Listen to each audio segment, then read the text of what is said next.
Welcome to Animal Monday. Let's explore the wild. Keep your eyes open, a ghost fact could appear at any time.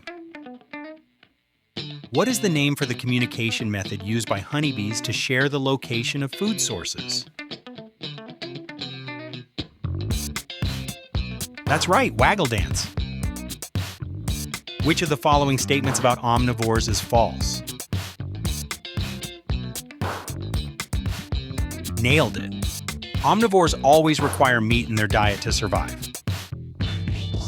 Which land animal has the strongest bite force, measured in pounds per square inch, PSI? That's right, Nile crocodile. Which of these primates is known for using a complex system of alarm calls to warn others about different types of predators? That's right, vervet monkeys. Which animal sleeps standing up? Correct, horse. What is a group of fish called? Correct, school.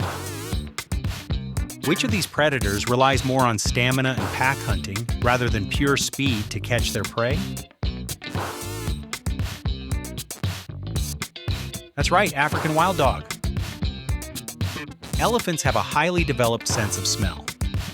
Which part of the trunk is most responsible for this? Correct, the nostrils inside the trunk. Which environmental condition is most critical to monitor for a pet tarantula's well-being? That's right, humidity level. Which of the following animals is not typically found in the Sahara Desert? Correct, kangaroo. New trivia every day. Tomorrow's category, space, be there.